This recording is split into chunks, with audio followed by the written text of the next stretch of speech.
Start off, we'd like to welcome all the Doors to Oswego. Group High.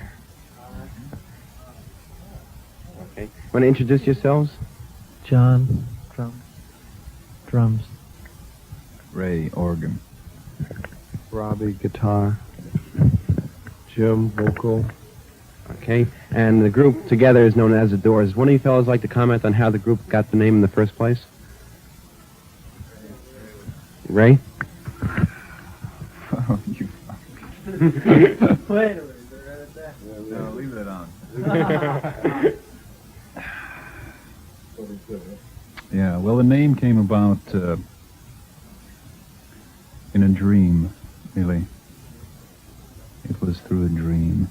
How long ago was the group organized? About a year and a half, 2 years now. But it's just in the last few months that you've really made it big with Light My Fire. How long ago did you originally write that record? Well, we recorded it last year, I think, around November, December. And the album was released around the first of the year, and we had a single off the album that didn't do much. And then there was a lot of request for a short version to Light My Fire so the DJs could play it on the radio, and it just got started from there. Well, the track on the album is much longer with that organ solo in the middle. Right. On the single, is that just actually physically edited, or is that a whole other version? No, we cut it. We cut the tape. Steve? This is Steve Flesser with the Doors at Suco. During freshman orientation, I'd like to ask John Densmore. John, is there any correlation between the significance of the name The Doors and life itself? And life itself. I don't know. Ask Jim. He'll answer. Robbie, how about it? No, there's no correlation at all. No correlation. How would you define Doors in the sense that you use it for a name of a group? Doors are what's between the known and the unknown. Well, now, doesn't that describe some aspect of life? Well, not to me.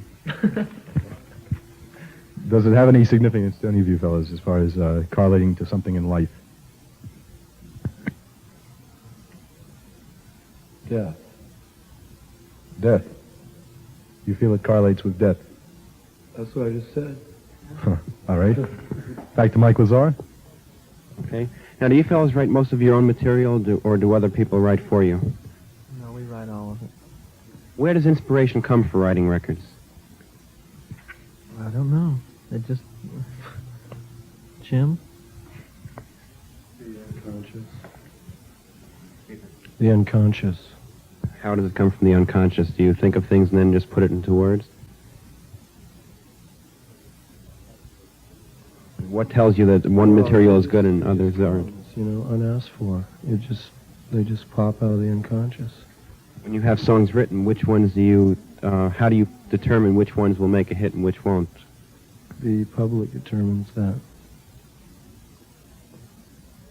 Now, on sales of albums and singles, how have the sales, let's say, on your records compared? You have your first album and your first single. How have sales compared?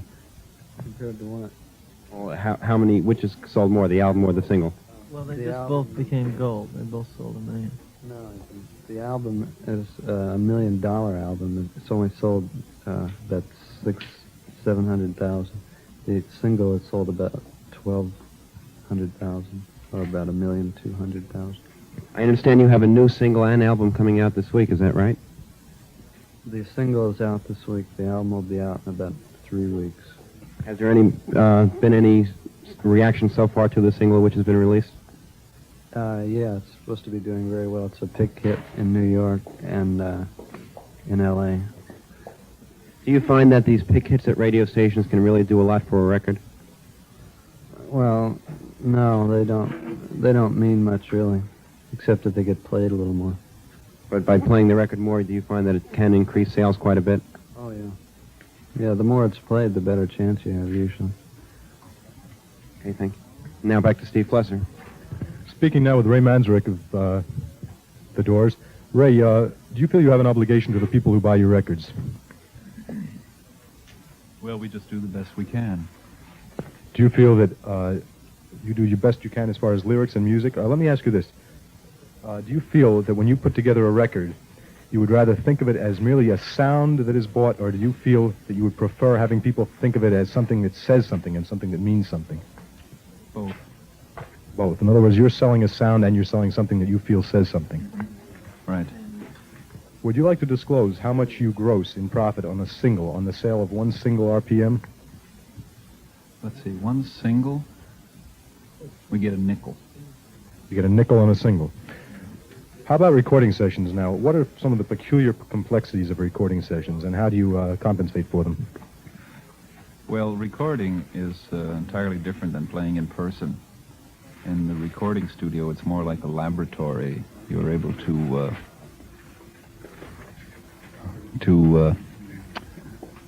be much more selective about what you create. Whereas in person, there's a greater degree of spontaneity about the whole thing. Ray, how much time do you spend in a recording session to cut a single? Oh, it varies. Some come pretty quick, others take quite a while. What is quite a while, and then how would a single compare to an album? Well, the single's just one cut. You know, an album is 11, 12 cuts, so that takes 11 or 12 times as long as a single does. Naturally. And do you record an album in one day, or do you spend several days? No, it usually takes weeks to record. Weeks. And then how soon after it's recorded is it released? Well, that usually depends on the record company, depending on how the sales are doing and, you know, what time of year it is and how long it's been between singles and albums and all sorts of factors, really. We are speaking with Ray Manzarek of The Doors, and one final question before turning it back to Mike Lazar. Ray, how much time do you feel it'll take an album to really catch on if it has a sound and it says something? I think that depends on the group, how well known they are. Like our first album took quite a while. It was released in January, and it's just, it's number 2 now in the nation. So that's taken quite a long time. I don't imagine the next one will take nearly so long because the people know the name, The Doors. They'll say, oh yes, that's a new Doors album. Let's hear what they've got to say. And is there one season of the year when record sales are usually better than any other season? Gee, I don't know. You'd have to ask the record companies about that. All right, and with that, we'll turn it back to Mike Lazar. Thank you, Steve. Now we're back with the Doors. I'd like to find out something about your touring. Right now, are you on a tour, or are you just doing a bunch of one-nighters? What's the difference? On a tour, isn't it every night you have a certain concert, whereas otherwise you're just playing certain nights a week? Yeah, I guess we have a few days off this time. But how much of the year do you go on concerts like this? Every couple of weeks. Do you like playing for college audiences more than the big stadiums, like, let's say, a Big Shea Stadium deal or some of the big War Memorial concerts? Could you compare the two? This is our first college engagement. So right now it's actually a test for you, too, to see what their audience is like. Yes. How have you liked the bigger audiences so far? The bigger, the better. The bigger the better. Do you mind them screaming? No, they don't usually, though. They don't. Do you find that your personal lives are taken up quite a bit with this, that you can't, like if you recognize that everybody will start chasing you, do you ever find this? People don't do that anymore. You have pretty much of your own lives. Although there's no separation between personal life and this life. It's all the same life. Do you find that? But do you find that no matter what you're doing in life, it's still part of the Doors, like in your private life? Yeah, you can't separate them. You're always being taken up with recording sessions or picture sessions or other things. Well, just like, does a student have a personal life? Yes, there's an academic life and a social life. So when he's having a social life, he's not a student anymore. He's not in his student role. He is a student. He's still registered Right. as a student. Mm-hmm. So you lead your own life, but you still registered with the Doors so much. Thing. It's like when a policeman's off duty, he's still a policeman, right? Exactly. We'll turn it back to Steve Fusserton again. Speaking now with Robbie Krieger of The Doors. Robbie, do you fellows ever have the opportunity to evaluate yourselves constructively? No. Do you ever sit down and listen to your records and listen for flaws? Well, every time we hear our records, we hear all the flaws in them. You know, we don't have to sit down and look for them. Is it like anything else? You hear the flaws, but the public doesn't, Yeah. because you're aware of them. And Jim Morrison, what instrument do you play? I sing. And do you play any instrument? No. Do you prefer playing at a place like Forest Hills Tennis Stadium or at the Village Theater? I like playing any place where we're the headliners and there's a large crowd of enthusiastic people to watch us. Do you feel that a more intimate atmosphere gives you a chance to develop more material while you're performing? In an intimate club atmosphere, you can be more subtle and more intimate. In a large arena, you have to be more theatrical. But they're both interesting. Robbie Krieger, would you say then that it's more impersonal performing before a large group than a small, intimate group? Well, yeah. You're not aware of individuals as much as in a smaller place. In a small place, you can see individuals, you know. In a large place, you can't, all you see is a mass. That's the big difference. Ray Manzarek, have you fellows made your first international tour yet? Do No, you anticipate making one in the near future? probably, yeah. We've been to Canada. You have been to Canada. Where do you anticipate going on your first tour? Probably England and Europe. What other countries in Europe do you feel are, what kind of countries do you feel accept this music and will be favorably attracted to the Doors? I'll tell you when we get back. When you get back, there's a good answer. And Robbie Krieger, is there any particular country you prefer to perform in? Yeah, I like the United States the best, I'd say. Do you feel as an entertainer and a performer that you would like to develop to the fullest possible extent your capabilities in this country before going abroad? Well, I don't know. I'd say that a lot of people make it real big by developing most of their potential in a foreign country, like Jimi Hendrix. Say that he was nothing when he was here, and he went to England, and he got very big over there, and now he's big here. But I'd say it's easier to do it by making up the United States first. And now for another query, here's Mike Lazar. Thank you, Steve. Now I'd like to ask you another question about your concert appearances. Most of the time when you're billed with other groups. Do you ever find that these groups start detracting from your popularity when you're on stage? Well, so far they haven't, no. You know, right now in the music industry, there's been somewhat of a discrepancy about whether psychedelic is in or out. What is your stand on it? Well, I think it's coming in right now. It'll probably be here for quite a while. Would you consider the Doors as a psychedelic group? Oh, I don't know. I guess we're as psychedelic as any other group. How would you consider your music? Sensuous, evil, a mood of mystery and strangeness, and also a little bit of religion thrown in there too. And you provocative in there too?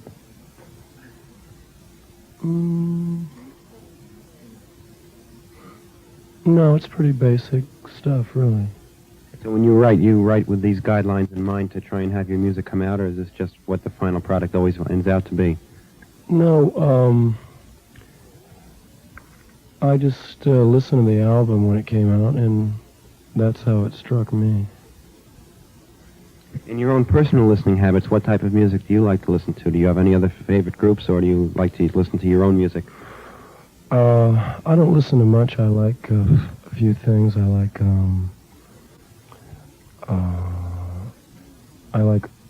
early rock and roll music. I like some blues. I like Kimo Ito and Stravinsky and few others. That's about all I can remember.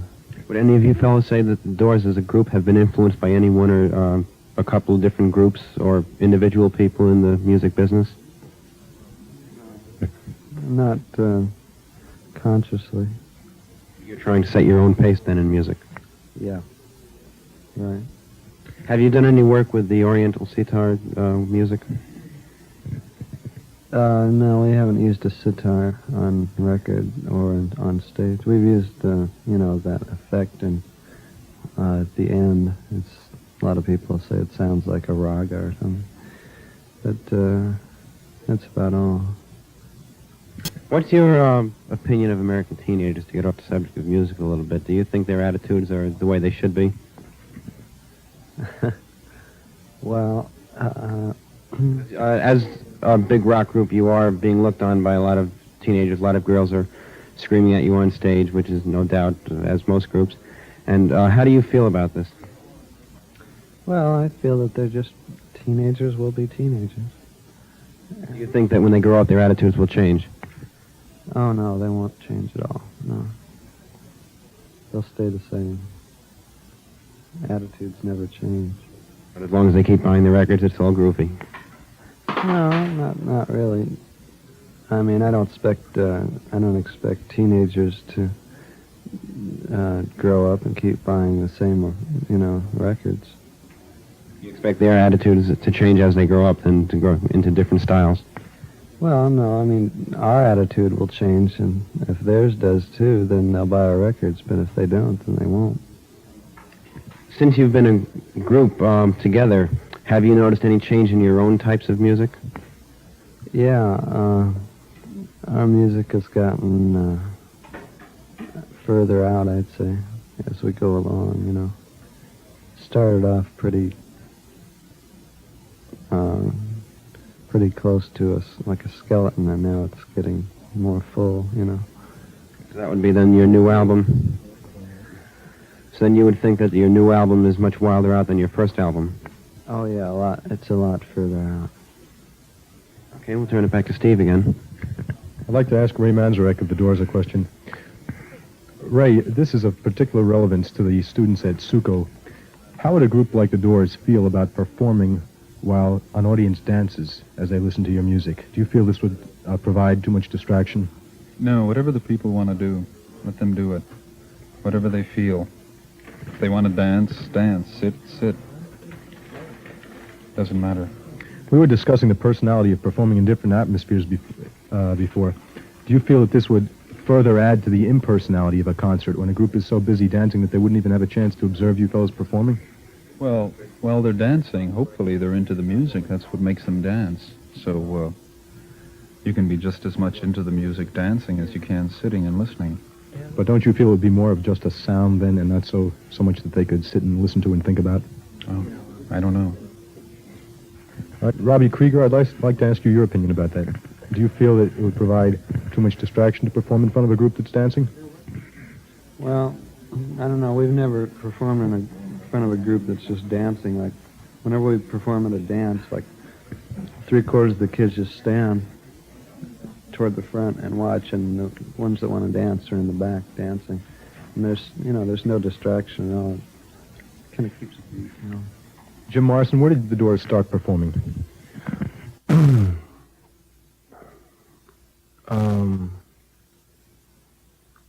The group began practicing in a place called Venice in Los Angeles. It's a beach town.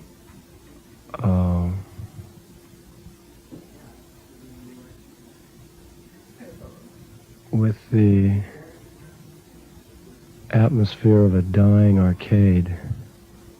And then our first job was a Christmas party. At a house, a relative of Robbie's.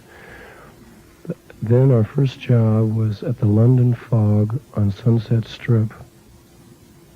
And we were there it was a small club. that no longer exists. And the most people it could hold, I'd say, would be about 50. Maybe on a good night, there could be about 50 people.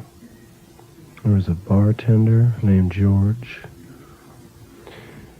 a doorman named Sam, sometimes Joey would be at the door, a waitress named Susie, and a dancer named Rhonda, who danced in a little rope cage across from the bandstand. Jesse James was the owner. He was a young man, but he was dying of cancer, and it was kind of a struggle to keep the place going. Now over to Robbie Krieger. Robbie, how was your record contract finally established, and by which company? Electro Records found us at Whiskey A Go-Go, although we were signed to Columbia Records long before that, but we had trouble with them, so we got out of the contract. And the president of Electro Records came and heard us one night at the Whiskey and wanted to sign us. I have not seen a road manager with you fellas. Are you traveling without one? He's up there. He's upstairs. Do you have a regular business manager, too? Yeah, we do. Bob Green is his name. Bob Green. And who's your road manager? Bill Siddons. How do you fellows feel about your upcoming performance on the Ed Sullivan Show? This will be next week? It was announced that we would perform next week. Actually, it hasn't been agreed upon, but in all probability we will be on. Does the thought of performing in front of millions of people literally frighten you at all, or do you feel that this will be a very impersonal setting due to the mechanized equipment that they use on a TV studio? It's going to be very heavy because it's a live show. So anything we do will be seen by millions of people right at that instant. Exactly, and that can be a frightening thought. But it ought to be a lot of fun. Are you more anxious about performing in front of the live audience at the show or in front of the millions of TV viewers? Bobby, Robbie? Well, I don't know. I've never performed on a live national TV show, but I'd say that it's probably more exciting playing in front of, a couple thousand people live rather than TV. This is Steve Flesser and Mike Lazar with the Doors, and back now to Mike Lazar.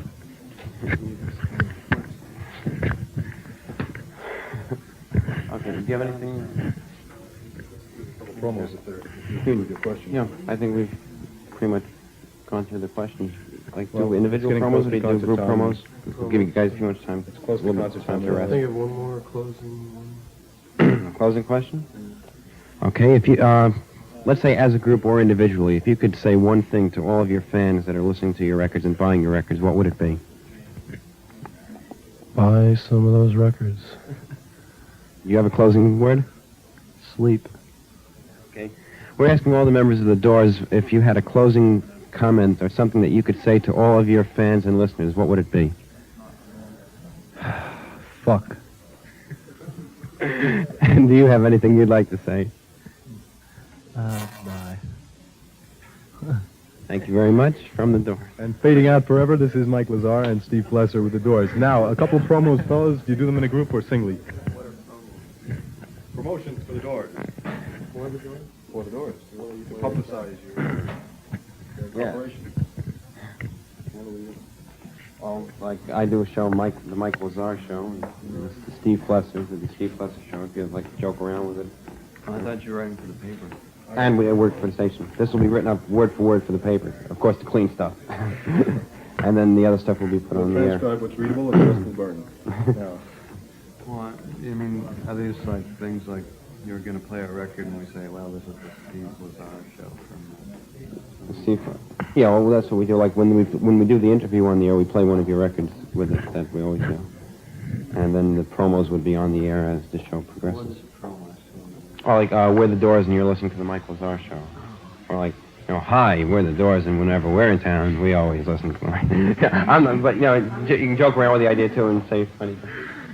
Or as a friend of mine once said. All right, I'll try one. Hi, this is Robbie of the Doors, and I always listen to the Mike Lizard show. Except that you said the name wrong. Would you like to try that again, sir? Mike Lazar. Oh, that's what you wanted. Ah, okay. Nice guy. Okay. Want to try one? Okay, try it. My name is Jim of the Doors. When I'm in town, I always listen to the Mike Lizard show. Over to Robbie Krieger. Steve Flesser, Flesser. Say it once. Steve Flesser. Robbie, how about something like I'm Robbie Krieger of the Doors, and I listen to the Steve Flesser show whenever I can. I'm Robbie Krieger of the Doors, and I always listen to the Steve Flesser show when I'm in town. And Jim Morrison, how about something? You're listening to the Steve Flesser show?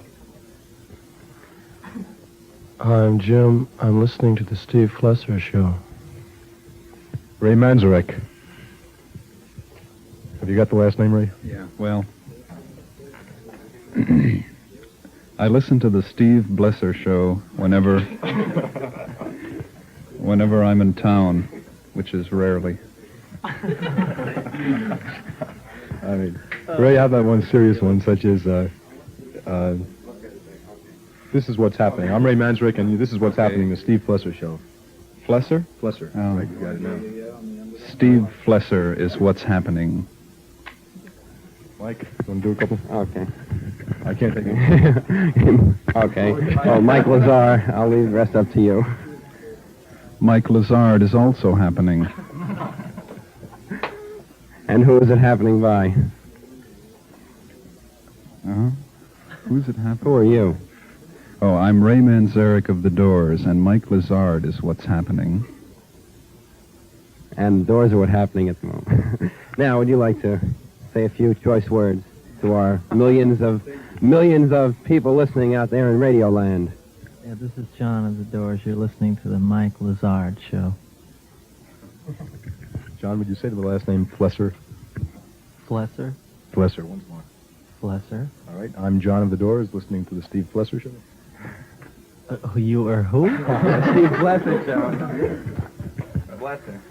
Or anything you'd like to say, John. Yeah, this is John of the Doors. You're listening to the Steve Flesser show. Try one more, John. Try one more. The last one's Flesser. All right. Jim Morrison. Hi, I'm Steve Flesser, and I'm listening to the Jim Morrison show. That's good. All right. How about your road manager? Does he want to do one, too? Uh-huh. Hey, we got to go on soon. All right. Sure thing. Thanks very much, fellas. How about, fellas, one more before you go? How about all together just...